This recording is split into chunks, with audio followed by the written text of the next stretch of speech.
In the aftermath of World War II, Japan's cities lay in ruin.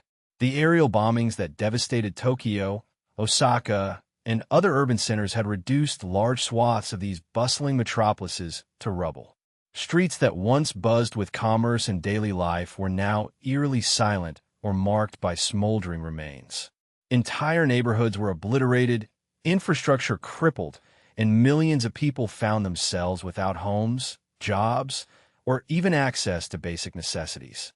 The scale of destruction was staggering and left the country grappling with an unprecedented humanitarian crisis. Amid this wreckage, the Japanese population faced one overwhelming challenge: survival. Food was scarce, and rationing systems struggled to keep pace with demand.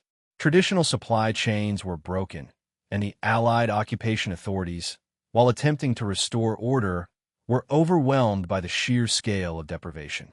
The government's ration cards were often insufficient and failed to reach many urban dwellers, especially the displaced and those engaged in informal labor. Long lines outside city bakeries and markets became a daily sight, but the shortages persisted. Clothing and other essentials were similarly unavailable in official markets. The textile industry, once a vital part of Japan's economy, had been severely disrupted by the war. Factories lay in ruins, raw materials were in short supply, and production was hampered by a lack of fuel and labor. Citizens who had lost everything had limited means to replace worn or destroyed garments, and the cold winter months made this shortage even more acute. In this environment of scarcity and uncertainty, a parallel economy began to take shape, one largely hidden from official view.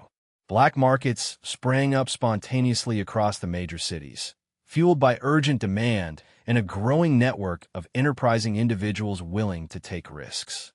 These underground markets operated outside official government channels and often involved the trade of ration goods, foodstuffs, clothing, and other necessities. The black markets were not organized by criminal syndicates in the modern sense, but were rather a patchwork of informal networks connecting producers, wholesalers, and consumers. Farmers and fishermen from rural areas sometimes bypassed official distribution systems, selling their goods directly in the cities. Meanwhile, remnants of pre-war merchants, traders, and even factory workers turned to these shadow markets to make a living when traditional employment was unavailable. This pervasive underground economy was a response to severe shortages, but also a survival mechanism. For millions of ordinary Japanese struggling in devastated cities, the black markets offered a vital, if unofficial, lifeline. Items that were impossible to obtain legally, such as meat, sugar, or tobacco, could sometimes be found at inflated prices. Although the risks of arrest or confiscation were real, many considered participation in these markets a necessary gamble just to secure enough to eat or clothe their families. The existence and expansion of black markets also reflected the fractured state of post-war governance. The Allied occupation authorities and Japanese officials were tasked with rebuilding a shattered nation while trying to control inflation, stabilize prices, and re-establish legitimate commerce. Yet in many cases, their efforts lagged behind the lived realities of a starving urban population. In the immediate post-war years, black markets erupted in many of Japan's most populous cities, especially Tokyo and Osaka. In Tokyo, neighborhoods like Ueno and Asakusa became well-known hubs where underground trade thrived. Streets that had once been filled with formal storefronts now hosted stalls crafted from scavenged wood and metal, where vendors sold whatever they could acquire. In Osaka, districts such as Shinsekai echoed this pattern, transforming into vibrant yet unofficial centers of commerce. These areas were not simply places to buy and sell. They became vital social meeting points where people exchanged not just goods but information and support. Despite strict rationing imposed by both the Japanese government and the Allied occupation authorities, black market traders found creative ways to source scarce items. Farmers from surrounding rural areas would sometimes smuggle vegetables and rice into the cities, bypassing official distribution networks that often favored larger corporate buyers or were bogged down by bureaucratic delays. Fishermen brought fresh seafood to markets, evading inspection points when possible. Smugglers also tapped into leftover military supplies or repurposed discarded materials, turning them into goods that urban consumers desperately needed.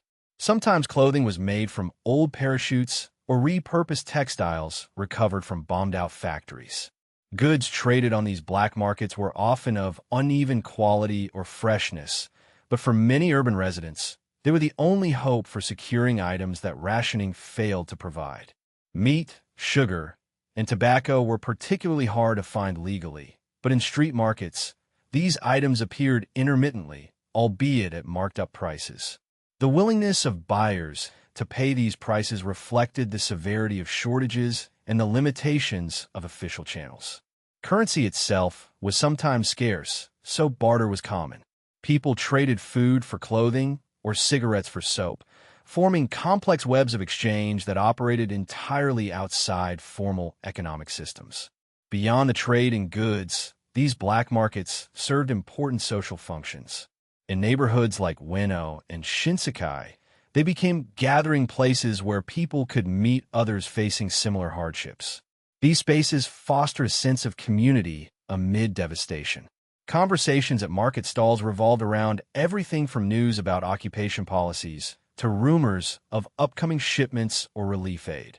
In an era of limited communication and overt surveillance, these informal networks played a crucial role in disseminating information. Economic activity generated by these markets had ripple effects as well. Many residents who could no longer find formal employment took on roles as middlemen, porters, or informal vendors, supporting themselves and their families through this underground economy. Some factory workers turned their skills to repairing or modifying scavenged goods to sell anew. This informal sector unofficially absorbed a significant portion of the urban workforce temporarily displaced by the collapse of pre-war industrial structures. While the occupation authorities made efforts to clamp down on illegal trading, conducting raids, and seizing contraband, enforcement was uneven, partly due to the sheer scale of the problem and the difficulty of policing sprawling urban areas. Black markets remained resilient, adapting to restrictions by shifting locations or hiding transactions in plain sight. The legacy of these post-war black markets extended far beyond their immediate role in sustaining survival. Over time, the informal trade networks contributed to the reshaping of Japan's urban landscape and its economic recovery in subtle yet meaningful ways. While initially viewed by authorities and historians as mere survivalist phenomena, recent studies have begun to recognize black markets as significant factors in the uneven processes of urban redevelopment and the reestablishment of consumer demand. In cities like Tokyo and Osaka, the physical spaces where black markets had thrived did not simply vanish with strict law enforcement and economic normalization. Instead, some of these areas evolved into lasting commercial hubs. Neighborhoods that once hosted improvised stalls gradually transformed, incorporating formal businesses that capitalized on established pedestrian traffic and local awareness. The vibrant street life sustained by these underground economies helped maintain commercial vitality in districts where official investments were slow to arrive. This informal continuity of trade and social interaction played an important role in preventing urban decay amid the physical devastation and economic uncertainty. Economically, black markets also functioned as experimental incubation grounds for entrepreneurial activity. Many who worked in these underground networks gained valuable experience in sourcing, negotiation, and distribution. This knowledge proved transferable once Japan's economy began its rapid recovery and growth in the 1950s and 1960s. The skills and social capital developed in the informal sector sometimes became a foundation for legitimate businesses. Vendors who started as black market traders occasionally succeeded in transitioning to the formal economy as regulatory environments improved and demand for diverse goods rebounded. At a broader level, these markets influenced consumer culture and economic patterns. The availability of non-ration goods and varied product choices helped stimulate demand and contributed indirectly to the loosening of state controls over distribution. Black market activity highlighted the gaps and inefficiencies in formal supply chains that the government and occupation authorities struggled to manage, prompting eventual reforms in logistics and commercial regulation. In this way, underground trade also illuminated blind spots in post-war economic planning. Despite their significance, archival records on post-war black markets remain fragmentary and incomplete. Much of the operation was undocumented due to the covert nature of the trade and the deliberate avoidance of official scrutiny. Authorities' reports from the time tend to emphasize enforcement efforts rather than detailed analysis of market structures or the social networks involved. Oral histories and local studies provide crucial insights but are unevenly available. This scarcity of comprehensive data means that many aspects of how black markets shaped urban and economic recovery remain partially obscured. Some historians argue that a fuller integration of black market narratives could deepen understanding of post-war Japan's complexity, challenging overly simplistic views that focus solely on official policies or industrial growth. The black markets represent a liminal zone where necessity, resilience, and improvisation intersected to influence the modern Japanese city in ways that official records only hint at. In conclusion, while born from crisis and hardship, Japan's post-war black markets helped sustain cities and economies through their darkest years.